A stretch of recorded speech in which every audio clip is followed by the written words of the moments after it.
Welcome to season 12 of the Parenting Aces podcast, a proud member of the Tennis Channel Podcast Network. I'm your host, Lisa Stone, and this week I have Chris Lewit back on the pod. It was 2015 last time he was on, which is crazy to think it's been that many years, but we have stayed in touch all this time and recently reconnected to discuss what's going on in the world of ratings and rankings in junior and college tennis. And Chris has some very definite views about how parents and coaches, well, and players too, for that matter, can best use not only USTA ranking, ITF ranking, but also UTR and the new world tennis number, which, as you guys know, the ITA, the Intercollegiate Tennis Association, has just announced that they will be using the ITF World Tennis number in college rankings and ratings. So I think it's really important to hear what Chris has to say about all of this, how we can all stay somewhat sane as we deal with the changing landscape of junior tennis ratings and rankings, the changing landscape of college recruiting. So I hope that you will pay close attention to the very, very, very valuable information that Chris has to share. Before I bring him on, just a quick reminder, if you haven't already, we would love for you to become a premium member of Parenting Aces. Just go to parentingaces.com, click on the join button, and you will have full access to everything we have to offer. So for now, please sit back, relax, and enjoy my conversation with Coach Chris Lewit. Well, hey, Chris, welcome back to the Parenting Aces podcast. As we were just discussing, the last time you were on was 2015. Holy cow. Yeah, it's great to be back. Thank you. It's an honor and a privilege. And it has been, I can't believe it. That's almost 8 years. Wow. Yeah, it's nuts. A lot's changed, but a lot stayed the same. And, you know, one of the recurring threads with Parenting Aces over the 12 plus years I've been doing this is the issues that were issues when my kid was playing junior tennis are still issues today. And at the top of that list is the whole rating and ranking discussion, which seems to twist and turn, but the underlying kind of sentiment is consistent. And basically it's that people are just confused. Like, are we supposed to pay attention to UTR? Are we supposed to pay attention to WTN? Are we supposed to pay attention to ITF, USTA? Like, what do we do? Yeah, or like TRN, or there's so many now. It's a little bit of chaos out there. Yeah, absolutely. What do parents and players do? Well, yeah, I mean, that's the thing. And it's like, you know, there are a lot of tournament opportunities, which is great news for junior tennis and for tennis development overall. But it's all expensive. It's all time consuming. And so where do the parents focus their energies and efforts and resources to help their kids reach their goals, whether that's playing on high school tennis teams, whether that's playing in college, whether that's having a professional tennis career, whether it's going on like you into coaching and developing players. So let's dig in a little bit. You have some very definite thoughts about UTR, about WTN, about ratings and rankings in general. I know you've done a ton of digging into the topic, talking with other experts in the field. So I'm very curious. I'd like to start with the positive that you brought out, talking about opportunity. Right now, we have the most opportunity especially for, I'm in junior high performance coaching, but I mean, incredible opportunities. So all of these, we can talk about the negatives like the chaos, and so it seems kind of messy out there. But the fact of the matter is parents and players have way more opportunities, I think, than ever before, like you were alluding to, which is a huge positive. Like I have students who can go, they can choose, they could play USTA tournaments, they can play ITF tournaments, they can play UTR tournaments. And there's other junior circuits out there now also working off of the UTR platform, because the UTR platform gives you such flexibility and simplicity to run programs and events. So there's just a lot of options out there for parents and players. It wasn't always that way. And I think that's a tremendous positive right now in the world, in the tennis world, especially the junior tennis world. Yeah, absolutely. One of the messages that I push pretty consistently is if you work hard, if you go out and try to get 1% better at some aspect of your game every day, the ratings and rankings are going to take care of themselves. And you really don't need to focus on those numbers. You need to focus on what you're doing personally each day to get better. And I think, most coaches I've talked to, if not every coach I've talked to, agrees with that. But for whatever reason, it doesn't seem to sink in. And the most common conversation I have with parents is, my kid they're concerned about their UTR. What if they can't get recruited? They don't want to play this tournament because it might hurt their rating or their ranking. How do we reverse this? I don't know if it's reversible, but we have to manage it. And like you're saying, because UTR and these ratings are part of our life now, they become the fabric of our life, just like technology and social media and things like that have become part of our daily life. And so it's very stressful for parents and players, like you said, you're being constantly rated by an algorithm. You have a computer that I joke, the computer's like God, like a religion, but you basically have this entity, this computer that's judging you every day. Mm-hmm. And that's an intrusion into our life. That's an intrusion into the life of kids and parents and families. And for better or for worse, I don't think we can move back in time. That's the way the world of technology is. It's the way social media is. The same dangers of social media you have with UTR, for example. UTR is appified, and the kids can check it all the time, and it's being updated daily. WTN is updated weekly, and which is, I guess, a little bit better. But you basically have an algorithm. You have a computer judging you on a daily basis, on a weekly basis, and it's really, really stressful for parents. It's really, really stressful for kids. Creates a lot of anxiety. And not to mention the anxiety of trying to navigate all of those tournament opportunities that we were talking about before. That's also stressful. How do you know which to play, what to prioritize? But the fact that there's an algorithm, basically, what the algorithm does, both for WTN and UTR, is fascinating. It basically projects what your ability is, and so when there's a matchup, the algorithm predicts what the score should be, basically, and then you have to either prove that you're better than what the computer says, or prove that you're worse. Yeah. And then your number gets adjusted from that. And that's super stressful. Like, you can't just go to a tournament and work on something anymore. I think that's from a bygone, that idea is from a bygone era. I think. Let me interrupt. You can do that if you're not concerned about your rating. But everyone's concerned about it because it has so much impact. It's like a de facto SAT score for the older juniors who are looking at college. It's so important. Right now, we're basically, I'll talk about UTR because UTR is the buzzword that everyone knows. But I think, as we were discussing before the show, WTN will become part of the nomenclature, will become part of the lexicon that everybody in the tennis world knows, maybe even better than UTR. Right now, everyone just says UTR. What's your UTR? And all the kids say, hey, what's your UTR? The first time the kid comes to practice, every kid say, hey, at the water break, hey, what's your UTR? Everyone wants to know, what's your number? What'd you get on the SAT? And that's the world we live in. I think parents have to. The difference is, however, between UTR and SAT, nobody can look up your SAT. Everybody can look up your UTR. So there's no hiding. Yeah, and it's appified. And you know from social media, there's a lot of concern from educators and researchers that these social media companies, they want you to check the app all the time. That's how they make money. And so I think it's a little disingenuous for the UTR, which is a for-profit company.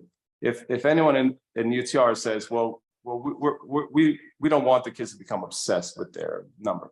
But to me, that is in conflict with their business plan, because as a for-profit company, and if you appify this rating instrument, that's the whole goal, to get people obsessed with their rating, because that means, and you can tweak the algorithm to incentivize more and more play, which also brings more money into your coffers. The more kids have to play to keep their rating up, based on how you tweak the algorithm, then that brings more money into your business. And at the end of the day, UTR is a business. It's a for-profit business as compared to, say, the ITF, for better, for worse. I'm not to say the ITF doesn't need money and doesn't want to make money, but ITF is, I believe, a nonprofit, right, Elisa? And it's trying to grow. I'm pretty sure. I know USTA is a nonprofit, Yeah. But you have a major difference there. I mean, I'm a club owner. I'm a UTR official club. I pay thousands of dollars to UTR every year for the privilege to run tournaments. And I feel that pressure dealing with the for-profit entity, as opposed to, just running USTA tournaments. I prefer to run UTR tournaments because I like the platform. I like the flexibility. I don't like the red tape and the bureaucracy with the USTA, and there's a lot of rigid rules to run a tournament with the USTA. And so UTR is wonderful in that respect. But I feel the pressure of a company that's trying to grow profits. I feel that as a client of UTR. So I can imagine it's the same in other aspects of their business. Right. But here's the thing that I say quite often, for most junior players, and, there's that, 1% of 1% at the top, but most of them have the goal of playing college tennis in some way, shape, or form, whether it's varsity, club, being involved with the team as a manager, whatever it is. So does the rating really matter? Because the coaches, the college coaches, are smarter than just a rating or a ranking. The college coaches, at least the ones you would want your kid to play for, know how to evaluate a player based on more than just some number they can pull up on their phone. Yeah, you would hope that the coaches can look beyond UTR, and I think the good coaches do that, especially if the kid is injured or a kid has some sort of break. Like the pandemic skewed everything; kids weren't playing, and so you have a few players who are very talented, but maybe they had like a stress fracture in their back and they've been out for 6 months, or you have a kid that's been injured. And usually coaches will, if you speak with them directly, or maybe email them and have a conversation, maybe a coach can speak. Sometimes within the coaching, if your coach has a connection with a college, that helps to open up the door. But as a tool for college coaches, it's invaluable because you can scan through a lot of players who are applying and weed out players all the time. Yeah. I mean, it's a tough call, again, finding that balance. But now that World Tennis Number, WTN, has come into play, what impact do you see that having on not only junior tennis and development, but also college recruiting? So I think it's going to supplant UTR. I think how quickly? I don't know. I think it'll take time, years, probably years. But things move fast in tech and social media and business. These types of business things can change rapidly, and I think that I feel that UTR is in danger of going out of business. Maybe not in the short term. They have strong business leadership, and I don't know I have no idea. I have not researched their finances or anything. I don't know what their funding is, but I think they're really in danger. And I'm not afraid to say, I'm not. It's risky to make a prediction like that, but I just see what ITF is doing with WTN is probably what they should have done in the first place years ago. They didn't have the innovative spirit, or they weren't willing to do it. They had a lot of doubts that it would be valuable and it would work. But I think UTR has come in and proved that ratings are really valuable and helpful and useful. And I think WTN will basically take over what UTR is doing. But it's going to be the metric for any kid applying to college, just like UTR is now. And it will be the buzzword that all the kids will talk about in practices and at junior tournaments. Everyone's going to say, "Hey, what's your WTN?" And it's going to be the key to get into ITF tournaments, because you have to have a good WTN to get seeded, and for entry, it's going to be everywhere. It hasn't quite hit, I think, yet, because this is just rolling out now. Well, and the data pool is so small right now, right? Okay. WTN hasn't yet captured enough matches for their algorithm to work in the way it's intended to work.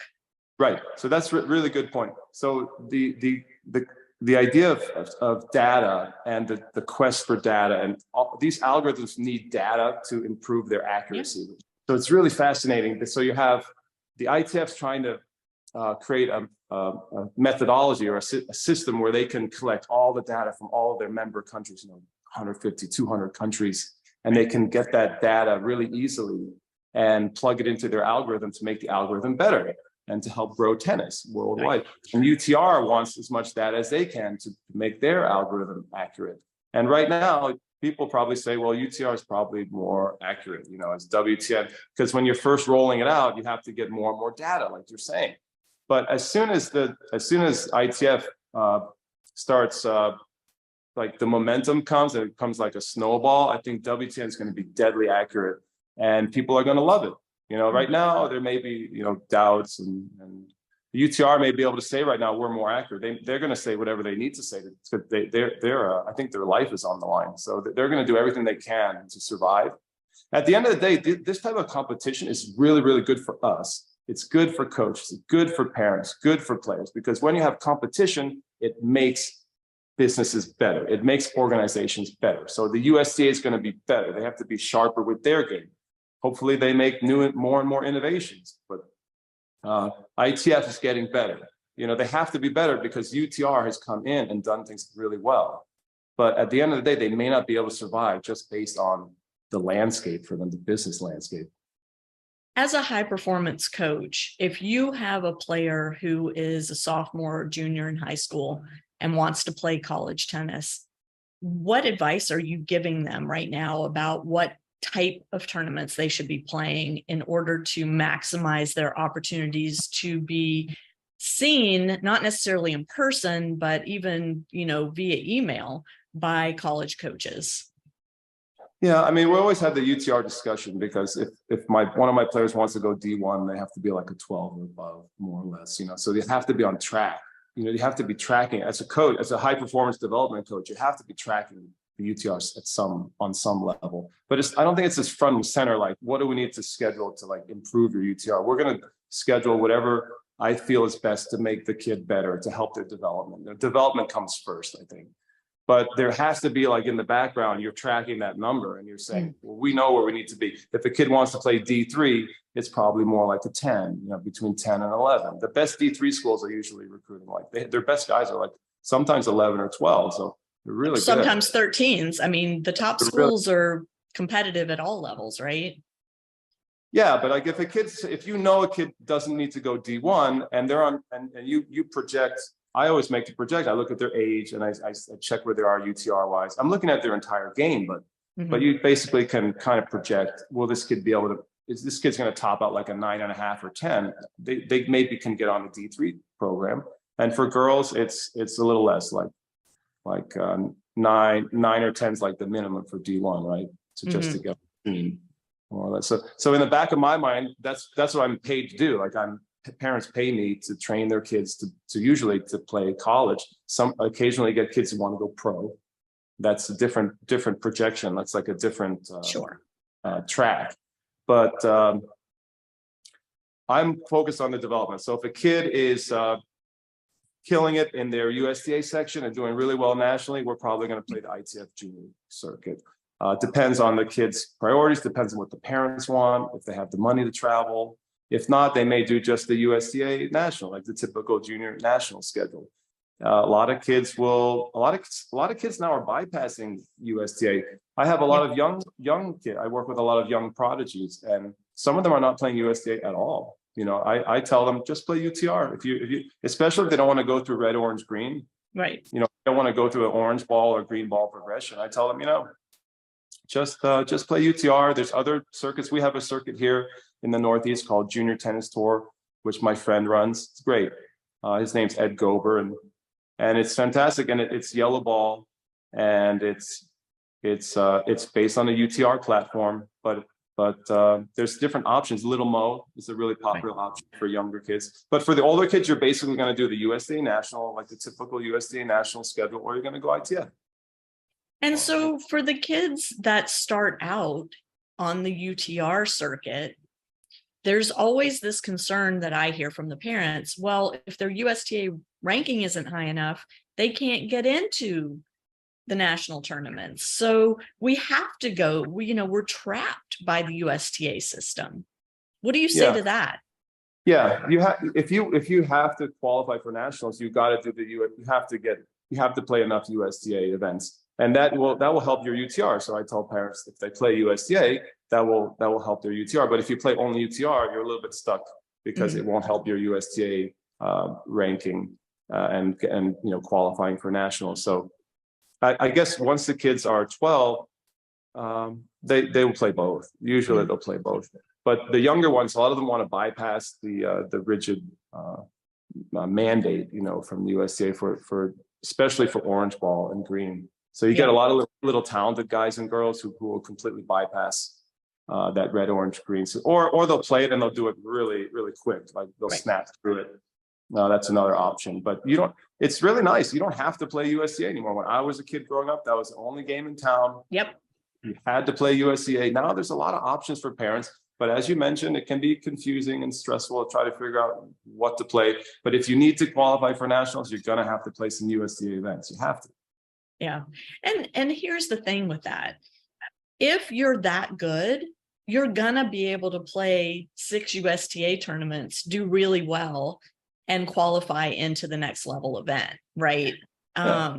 If you're not able to do that, that tells you something about where you are in your development. And that was a lesson I did not learn with my kid. And I wish somebody had been that blunt with me, that if your kid really is that good, you don't have to spend all this money traveling around. They're going to have competition at home, whether it's through fellow juniors, whether it's through adults, college players that are around. I mean, you don't have to spend the time and money to travel to play tennis if your kid is able to maximize the opportunities in front of them. But not every kid's in that position.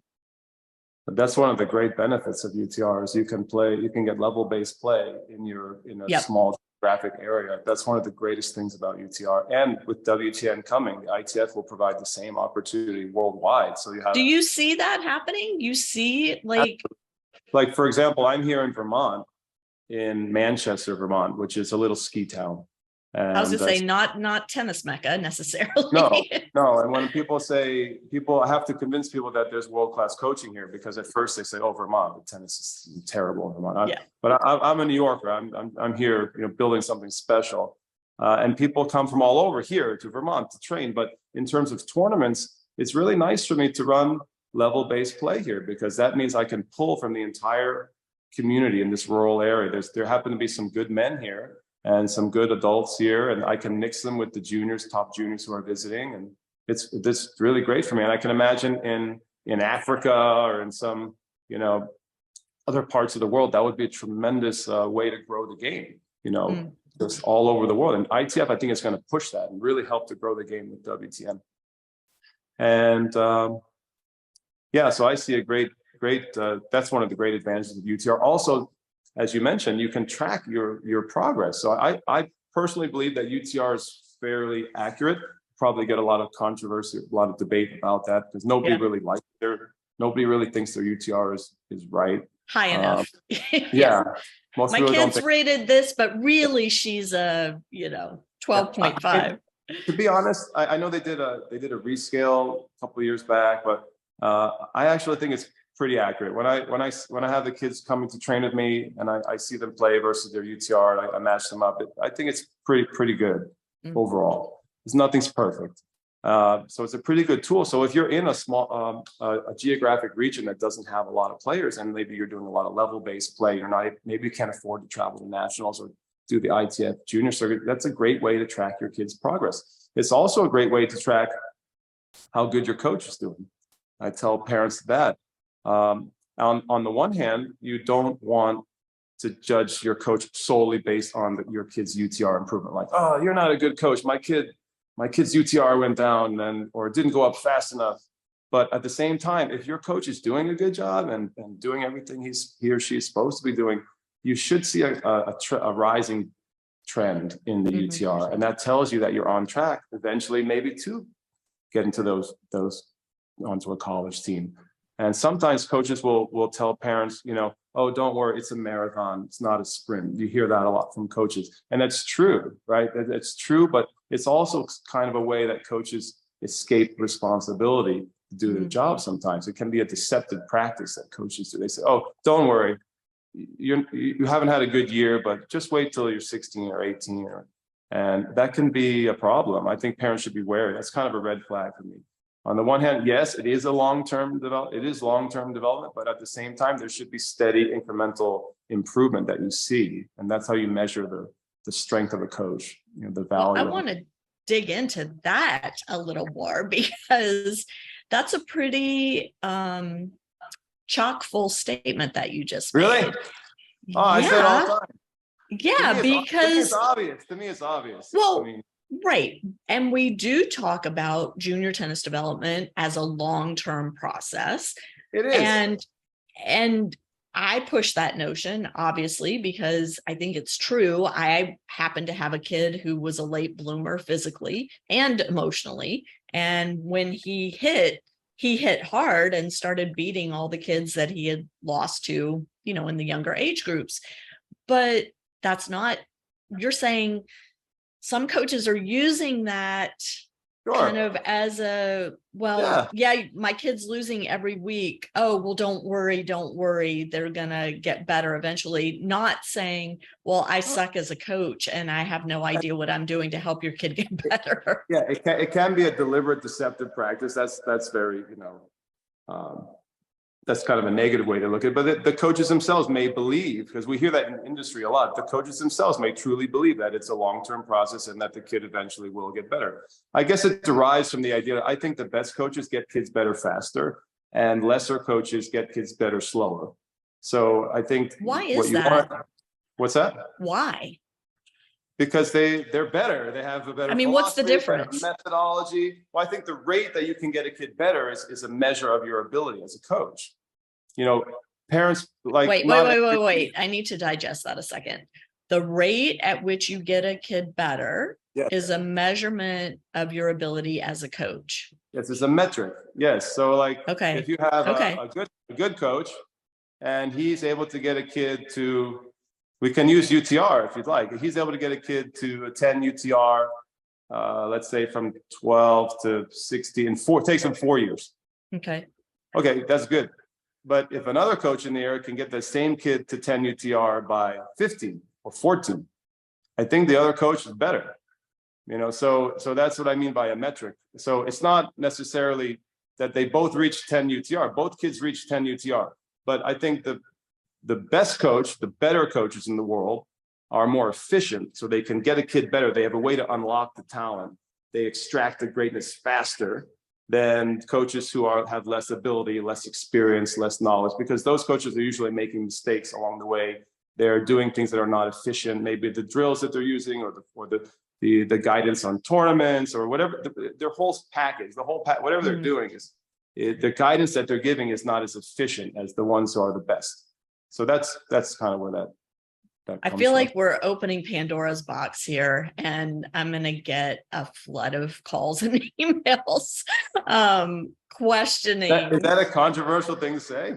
Well, I don't know that it's controversial. I just think it's a different way of evaluating coaching that maybe people haven't thought about. And so, how do you know as a parent, is my coach the right coach for my kid? This is the question, it's the age-old question. I think this is where UTR and W10 is very, very valuable, because you have an objective data point on which to measure a coach's ability. It's in the back. It doesn't have to be front and center, like we're going to do everything just for the number. But in the back, but parents should definitely use that data point. It's an objective way to measure coaches. It's measure the ability of a coach.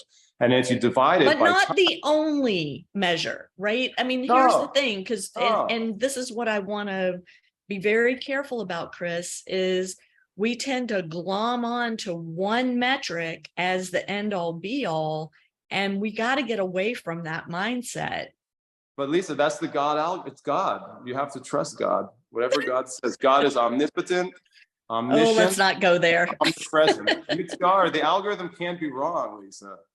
It's an algorithm. Come on. Nobody's saying that it's wrong, but that it's only one piece of the puzzle. And I go back to the statement I made earlier, which is the good college coaches don't use only one metric when making a decision about whether or not to recruit a player. They're looking at the whole package. And I think when we're looking at evaluating our child's junior coach, we don't want to just base that on one metric. For sure. I mean, of course you're right. But you were saying it's so confusing for parents. So like, what can they use that gives you an instant, like, objective judgment of, and that is a very useful tool, because every coach says they're great. You see, meet this coach, meet that. They're all going to sell you the moon. They're going to tell you, don't worry. When your kid's going to be, I'm going to have them ready for D1. They're going to be a 13 UTR. Don't, and parents have to do the due diligence, because and there are other subjective ways to judge a coach. I mean, you can look at their background. You can get references. References is a very good way to find out who the coach worked with. Talk to other parents who have worked with the coach for years. Coach should be able to.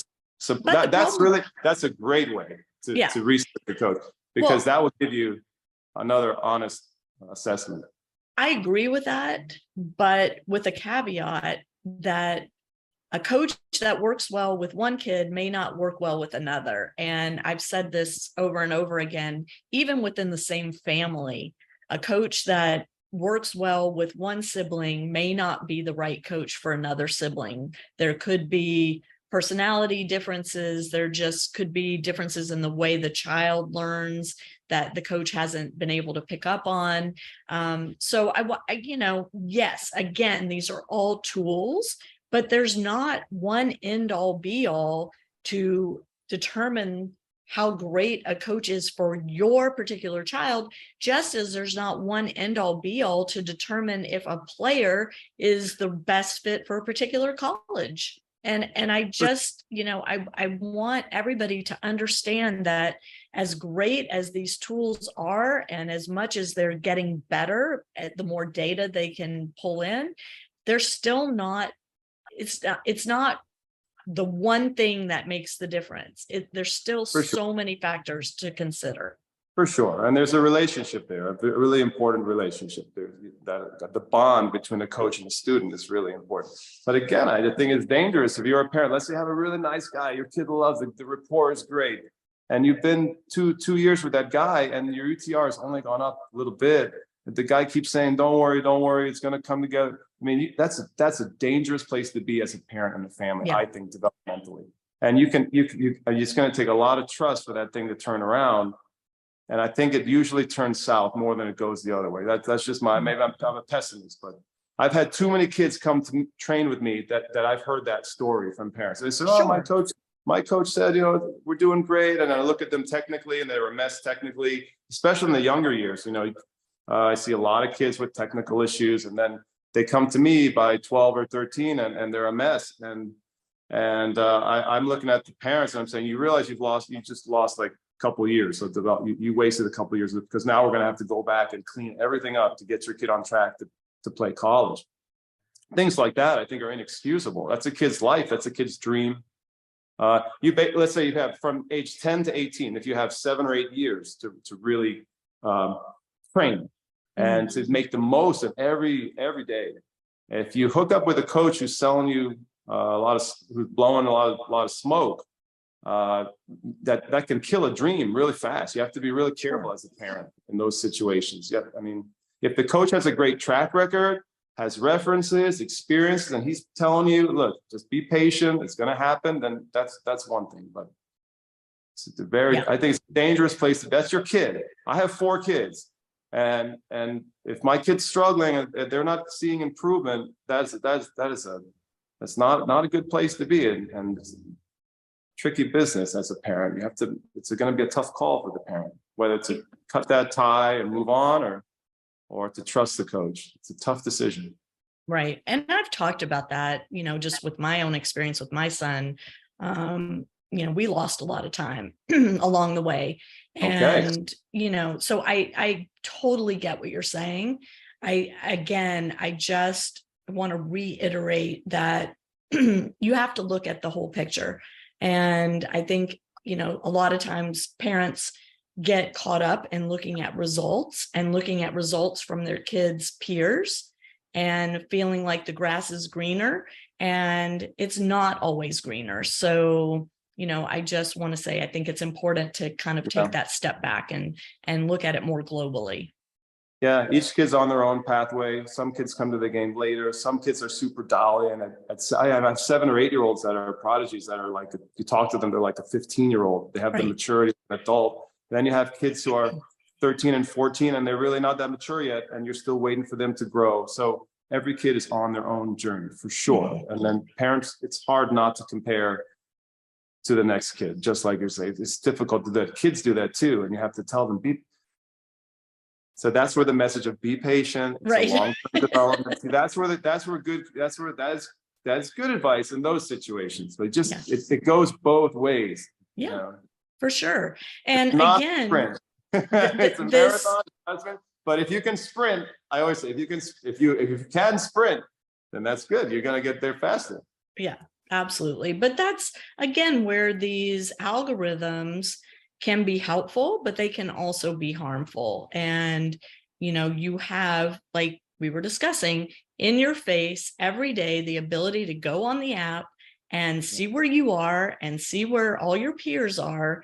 And that gets very anxiety producing, especially for kids who don't have the maturity to understand what they're in for. And for the parents who like to play that game of, well, maybe it's better over here. Well, maybe it's better over there. Let's try this. Let's try that. Every coach that I've had on this podcast says the same thing. The grass isn't always greener. Sometimes it is. Sometimes you're in the wrong situation and you need to make a change. But just because you make a change doesn't mean the situation's going to get better. So I bet those coaches didn't say UTR is a great way to measure their coach's ability. But they did not. That's unique to me. You're totally right, though, that parents get obsessed with the number. Kids are stressed out. It's on the app. Parents should probably take the phone away. Let's get into some of the negatives if you want, because that's really, really unhealthy for kids to be checking their number all the time. Just like it's probably unhealthy to be on Instagram all the time or on TikTok. My kids have limited phone uses. My oldest one, she's 16, so she has a phone. But my younger ones, I have 14 and 11, and a 3-year-old. She's definitely not on the phone. But I think that parents have to monitor that and try to keep the kid from getting obsessed. But some of the parents are obsessed. So probably, I think the withdrawal from tournaments is a big issue with UTR tournaments, especially parents protecting or players and parents trying to protect their ranking, and withdrawing from consolation. It's a really big issue in today's tournament world. So this is another negative where kids are ducking.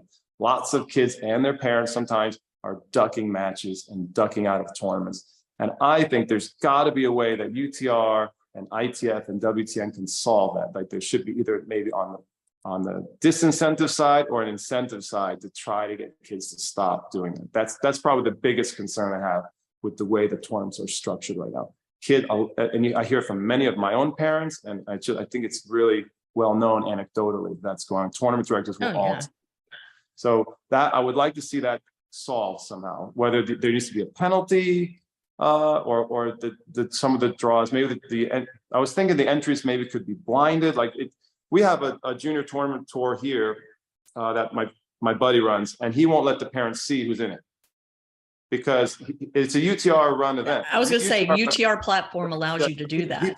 He blinds all of the parents until the draw's out. Mm-hmm.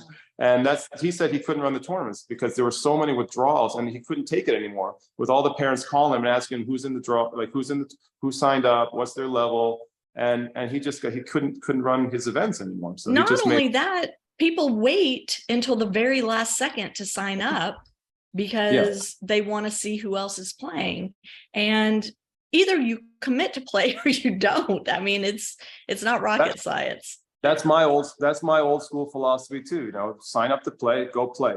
When I was a kid, I didn't know who was in the tournament until I showed up to the parking lot and I said, "Ooh, oh, so and so is here. Nice," Yeah. you know, or whatever. I didn't know. And I kind of wish we could get back to that somehow. The only way would be to somehow block the being able to see who's at the events, and that might be an option. But I think there should be a penalty if for a certain number of withdrawals per year, or there should be something. There's the idea of having to encourage people to stay in consolation, having more playoff spots, like not just the top 3 or 4, like having a 5th and 6th and 7th and 8th place playoffs at tournament. There's got to be some incentives and disincentives that we can do. UTR should be able to do it. You know, they've innovated in so many other ways. They know this is a problem.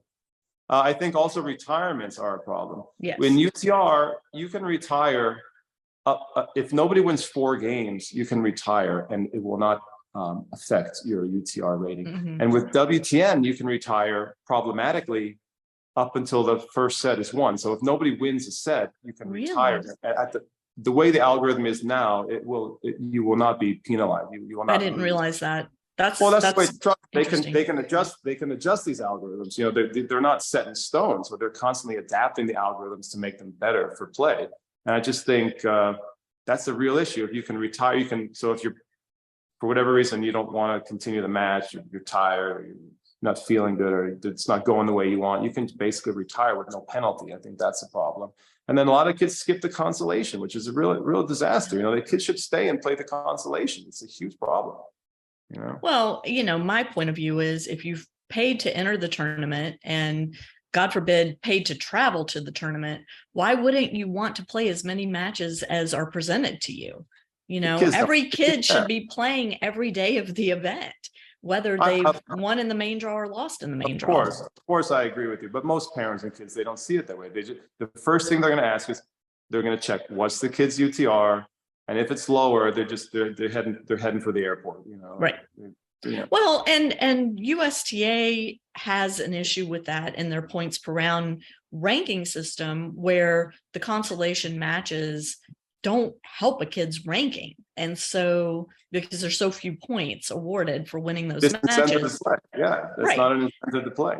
Right. And you know, my hope was when UTR came out, UTR doesn't care where you are in the draw. They just care how you've done in that particular match. It doesn't matter if it's main draw, back draw. It doesn't matter if it's the final or first round. It's just, how did you do in that match? And so my hope was that was going to re-incentivize these kids to stick around and play. But then, of course, you know, it's what you're saying now. They're looking at the opponent's UTR and, oh, it can't help me. And in fact, if I lose this match, it's going to hurt my UTR. Therefore, I'm not going to play.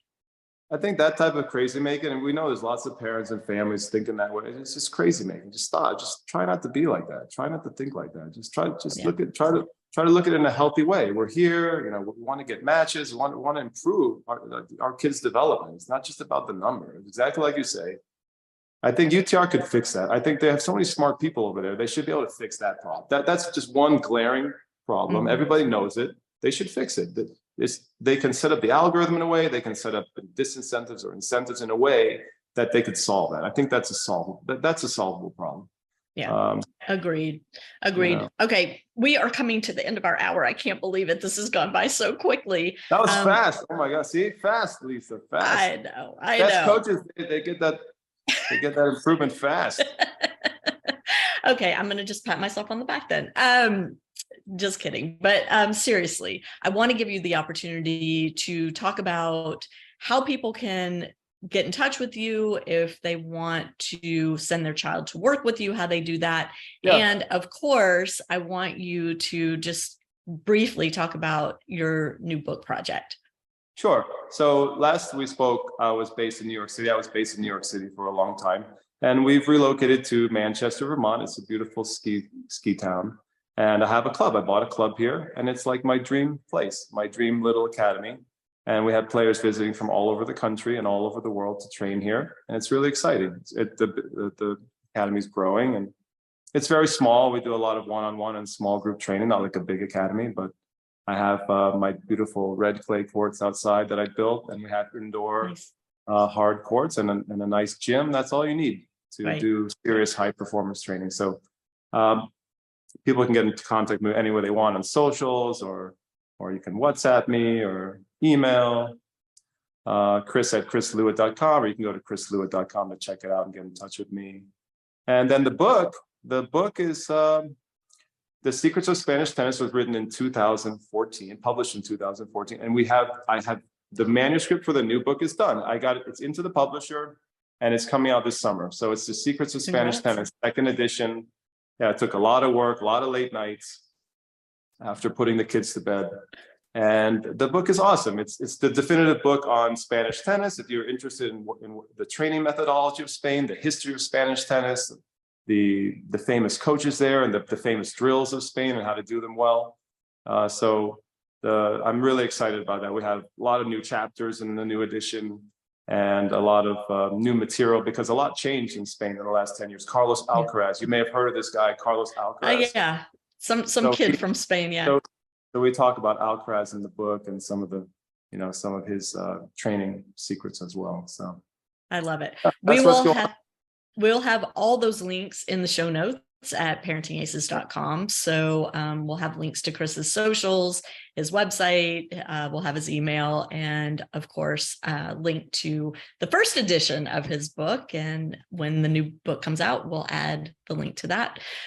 Chris, thank you so much. It's always a pleasure to chat with you. I love the work you're doing. Keep it up. Keep speaking your mind, because we need more junior coaches out there who are straightforward and honest with the kids and with the parents, so that we can all do a better job in helping our kids reach their dreams. So thank you for that.